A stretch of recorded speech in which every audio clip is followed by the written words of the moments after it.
guys, this is Abe and Roger here with DisKingdom.com with another movie corner episode. This one will be themed to Inside Out. Now, why are we doing Inside Out now? Well, let me explain that real fast.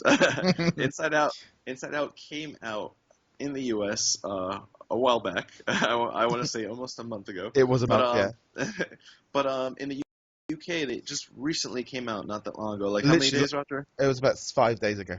Yeah, 5 days ago. So now that Roger and I have both seen it, and a lot of people have seen it, Movie Corner, we usually do a non-spoiler and a spoiler version. But because this movie has been out for a while, we are doing... And we've done the non-spoiler version. Yeah, we've done the non-spoiler version. That's true. So we're doing the spoiler version here. So we're going to go ahead and start it right off. Since Roger is fresh from seeing the movie, Roger, what did you think of Inside Out? Very well done. It was a very good movie. It was solid, very funny. It was very smart. They did it very well. I love the fact of having brand new characters. The whole way they did it, it worked well. It was, I think, as well as it had told a very good story of kind of the different emotions and how kind of as a kid it was all about fun and joy and never letting sort of sadness into their life kind of thing, and joy needing to learn that sadness is important and letting your feelings out and all the rest of it is a major part of being a human, and you need that and that was kind of, it took a long time for it to come through, and Absolutely. It was a real, yeah, you could really see that coming through as sort of an adult watching it kind of. I mean, I'm going to be honest, I have not seen the cinema that packed. I mean, it was a wet afternoon. I'd cancelled off work because we couldn't open because the rain was lashing and the wind was coming down. So we went to the cinema for a lazy afternoon, and it was packed, absolutely heaving, full of kids, which was like, I remember walking going, well, where are all these people? You know, normally we go in there, it's like the Mary Celeste, and there's nobody. It was just like, this place is packed. The theatre was packed because it was opening day. It was a real good thing, and there was lots of laughing going on. Yeah, no, it was just really well done. Yeah, well, I ended up seeing this movie like 3 times already, so I absolutely love the movie. It is extremely witty. It's very smart. I mean, I honestly think this movie was catered more so to the adults than the children. I know Pixar movies, they cater to both, but I feel like this one was, more to the adult. It was just very intellectual. I mean, they covered a lot of things. I mean, if you studied the human anatomy, they covered a lot of things from the brain, and they were using those big words sometimes. In fact, there was one really obscure scene that was like, whoa, like way above there, in my opinion. But it had to do when they were changing into these weird objects, and they were getting flat, and they were losing. I forget what section that was, but they would like abstract and abstracts, yeah. But anyways, aside from that, I loved it. I mean, it tugged on your heartstrings, made you laugh, made you cry, made you smile, made you fear. I mean, it was cool. There was a lot of things going on that I really loved about this movie. What about as far as the emotions go? Which one was your favorite emotion of all of them? Anger's always been the one thing that's kind of always resonated to me from the initial image, the image of a red, hot-headed kind of thing.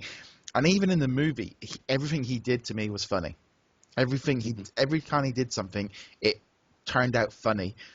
So yeah, I mean, sadness was, it was just kind of thing. It's a little bit annoying, but at the same time, it was just so fun. It's like, and just flopping down. It was fun. Joy was annoying. It was probably ended up being more annoying because it was like, yeah, disgust and fear were kind of on the side. They didn't really do a lot. Yeah. But it was really cool. You say about emotions. I'm gonna be honest. I never really thought the emotions it never really got to me that way. When people just talk about crying all the way through the movie. Not once. Didn't even remotely feel like it. And see, we'll tap into that in a second. We'll talk on the parts that made us, or at least me, cry. Yeah, no, I was just like, yeah. I think Lava was more emotional than. Yeah, Lava was a cool short. I didn't cry in that at all. No. For me, I think my favorite emotion was also anger. I mean, he drew me in from the very beginning. I am going to admit, though, my second favorite was definitely disgust, and the only reason why, it's the very little things that she did. I still thought they were great and clever and funny. I mean, not to mention the way she saved the day at the very end, with Yeah, using anger as just using anger to her advantage, because that was kind of smart of her. But no, yeah, anger was definitely my favorite too. I mean, and then Lewis Black just did an amazing job voicing him. I love Bill Hader too as Fear. I just feel like I think Fear didn't have too much of a big impact in the movie. I mean, they had some little cute jokes here and there, but yeah, and Joy and Sadness, I mean, they were in most of the movie, so it's like I kind of did get a little tired of them from time to time. But no, the cool emotions. Anyways, now let's talk about this other character that I really love. I think he was probably my favorite character of the entire movie, which was Bing Bong. Now, Bing Bong, for those who haven't seen it, which, by the way, you should go see it. I don't know why you haven't seen it, but for those who haven't seen it, this is Riley, the little girl, we're in her head, and this is her imaginary friend. And her imaginary friend is made out of cotton candy, an elephant, a cat, yeah, and I believe a dolphin, too, I think yeah. they He's said. part dolphin. Yeah. Part dolphin because the way he talks, and yeah, but mostly cotton candy is his body. Anyways, this is her imaginary friend, and he runs into joy and sadness while he was taking memories from the long-term memory section and putting it in his little bag just so he can take them with. But he was the one that totally stole the show for me. I thought he was probably my favorite character of the whole movie. What did you think about Bing Bong? It was okay. It was okay. I think it's kind of thing of, for me, I think a lot of people have been saying this, like I've been reading Bing Bong's, and it's like, yeah, he was a good actor, and obviously had a pivotal point in saving the day, Right. but yeah, no, it was okay. I wouldn't say he was one of my favorite characters. If he wasn't even in the movie, I don't think it would have made any difference. Other than the Yeah. rocket getting him out the memory dump, I don't know. He was just an extra character to help them out, and he was obviously completely selfless and sort of basically giving up so that they could all carry on, kind of thing. I was gonna say you weren't the only one too, because I mean I've heard different takes on Bing Bong. Like, for example, my girlfriend hated Bing Bong. She didn't like him one bit. Like she actually said that she can do without him in the whole movie. So just like you said that you'd be okay if he was in it or not. But no, I love Bing Bong, and I think what drew me to love him is that crucial scene which what you're talking about, which is he basically gave himself up, because once you're in this movie, when they dump him at memory basically disintegrates and disappears, and that's like on the very bottom of everything. And both Joy and Bing Bong end up falling to the bottom of that, and they keep singing the imaginary song that fuels this Rocket. this little wheel, what do you call it, a little wheel wagon rocket. And unfortunately, it's too heavy, and so Bing Bong decides to sacrifice himself and jump off. And he says that one crucial moment, that one line, that "take her to the moon for me," because that's exactly what they were going to do. That's the part that made me cry first. So, because I thought it was kind of a very touching, very good emotional moment. And it's kind of like one of those things in movies where somebody takes the bullet or somebody sacrifices himself. I don't have to describe that for you, But anyways, yeah, he was one of my favorite characters. So one thing that I wanted to ask you, Roger, this movie explores several parts of the brain, and they do show some cool bits and how they work. I was going to ask you, what was your favorite part of the worlds that they explored, part of the brain? What was your favorite? Oh, the different islands and stuff. Not only just the islands, but remember they also go to like Imagination Land. They also go to Dream Productions. They go to I thought, what was it, the dungeon. There was one scene. I think it was like a nightmare, and literally were there, and suddenly the haunted mansion music kicked in. Yes. Right. And I literally did turn around to my wife and went, "That's haunted mansion." Oh yeah. She's just like, "What?" It's like, so that was one of those key little things that I remember. But actually, now that you mentioned that, and I don't mean to cut you off, did you notice too when one of the memories would become long term, the little chimes of the flowers rolling was actually the small world. No. The gears when they're about to announce the time. Yeah. That sound was actually from the small world too. Nice, but anyways, go back. Yeah, nice to see these little clips and stuff in. No, I mean, we laughed at another point was when they were sucking up the memories into the Hoover. That's my wife literally was just like, well, that's half your brain just going all the time anyway. So yeah, So long-term memory. yeah, it's just like because he's just it's like, yeah, don't need to know that, don't need to know that, don't need to know that. Brain just like, yeah, don't need to know that. It was so great. Like Yeah, yeah, like the piano. Like she knew all these songs from the piano, and they're like, keep chopsticks in heart and soul. yeah, Everything, get rid of it. yeah. It was so Like fun. like the U.S. presidents. Boom. Yeah, that was so funny. But Or the double. What was it the triple that gum? The yeah, memory where they yeah. would send it back up. Yeah, it was great too.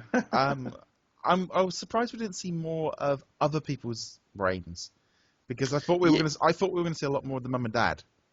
No, no, no. Yeah, they were going to focus on Riley. This was all about But Riley. the way they put that movie out, the trailer Uh-huh. of jumping between the three heads in the trailer, that was that was the one thing that kind of got me. It's like they showed that was the trailer that was happening, Yeah. and then we didn't really see that again from after that scene until the last bit. I mean, I still thought the bit with Yeah. the boy was so funny, with the girl, girl, Yeah. girl. But even the trailer here shows that bit in the trailer. So they quite often were showing this idea of going into people's brains and showing their reactions, and they didn't do that as much as Yeah. the way they're selling it on the TV on the trailers. I think it was meant to be bait. You know, that's what trailers do. Trailers actually grab certain bits that actually are going to appeal to people and bring them in. But the whole story was always been about Riley. But no, I get what you're saying there too.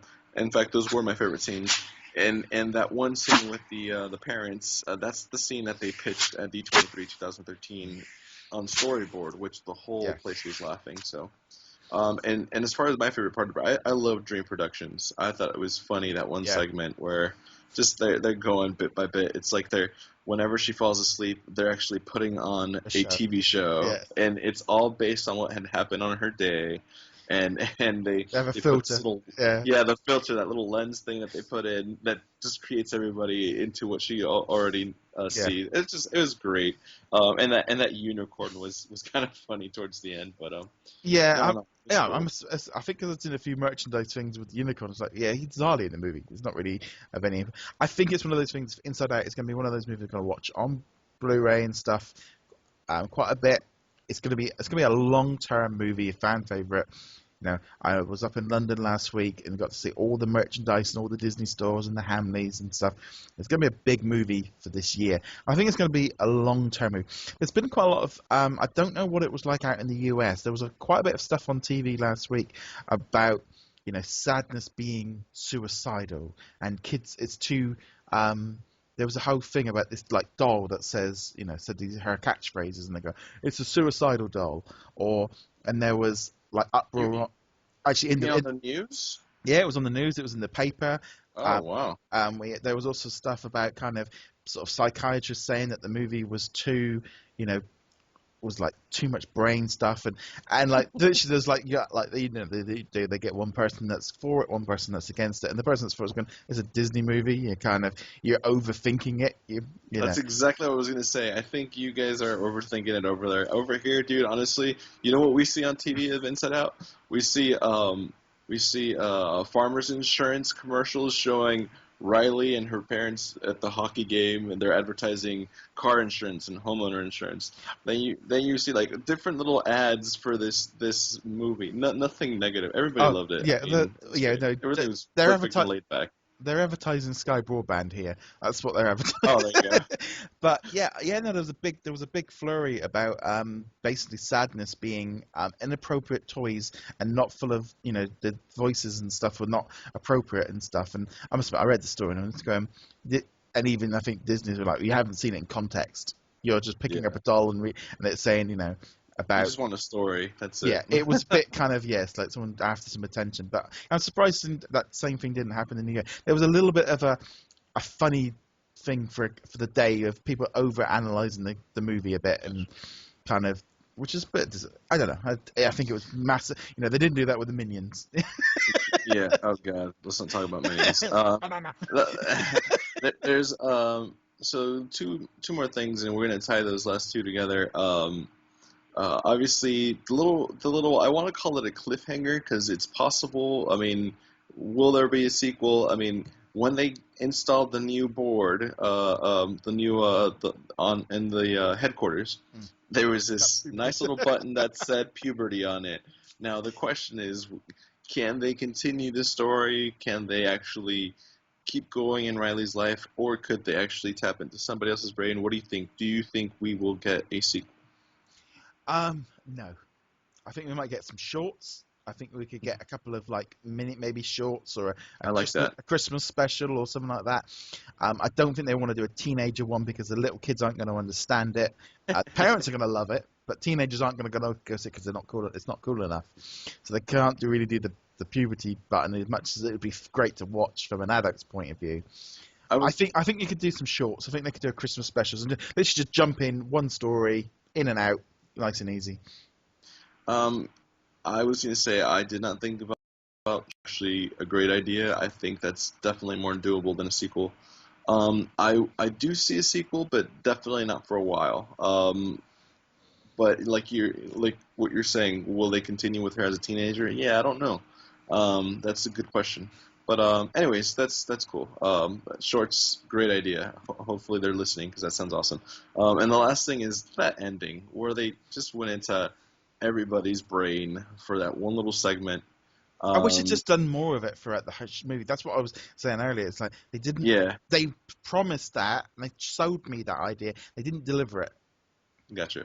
You know, like when she was at school, it would have been fun to have gone into the goth's head then, and when she's like being fun, or into the teacher's brain when she's crying and stuff, and just be. There was a few times they could like the bus driver when she's getting, you know. I felt they missed that opportunity and some like little humor that could have come in at that point. I got you. Okay. But from what we did get, did you what was your favorite one? What did you enjoy? I mean, there's so many awesome ones. It was just the one of when she met the boy at the thing and at the hockey game. girl, and there's red alert kind all of the thing. Guys are freaking out. Yeah. You know, because it's like that's it. And I love the bus driver because absolutely every single one was anger. Yeah. It was so funny. They were all wearing the glasses too, and they were all just pissed off because they were in traffic. That was so awesome. And another one that I did love was the cat because I mean I have cats and they're on par. That was perfect. Like random. That's the thing. That's how cats are. Like, they don't care. Like, for example, if you put cats in a room to control something, they won't control. They're just going to be playing around. They're going to chase each other. They're going to be stepping on things. It was just perfect. And do you want to add anything to that, or should we give our rating? Yeah, we can go with that. All right. So we're going to go ahead and give our rating for this movie, for Inside Out. We do a 1 to 10. Rating. Roger, you're going to go ahead and start it out this time around. Okay. What do you think from 1 to 10? What's your rating for Inside Out? I'm going to go with 7 again. It was a lot of fun. It was really enjoyable. I loved the short. Overall, it was a great experience. Really enjoyable. Really good movie. Great family entertainment. I wouldn't say it was the best Pixar ever. I don't know. It was good. I really enjoyed it, and I would definitely recommend everyone to see it. Is it amazing in the fact of? No, I don't know. I don't know how it's going to age over time as well. But no, it was a good, enjoyable movie. Since you've seen it 3 times. I was going to say my rating is the same as my last one, which is also 9. I loved it. Honestly, I think this. I was for a while. I was thinking if it is replacing my favorite favorite Pixar movie of all time, which is Up.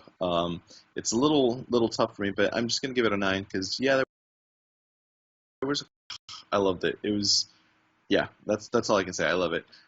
So Roger's 7, my 9, average 8, but it doesn't matter. What is your rating? Guys, let us know below. Tell us what you thought about Inside Out. And go ahead and give us a like and subscribe to our channel if you're watching us. If you're listening, please give us a nice little review. Think about Inside Out. Also follow us on Facebook, Twitter, and Instagram. And as always, we thank you guys for watching. And we should see you guys soon. Take care, guys.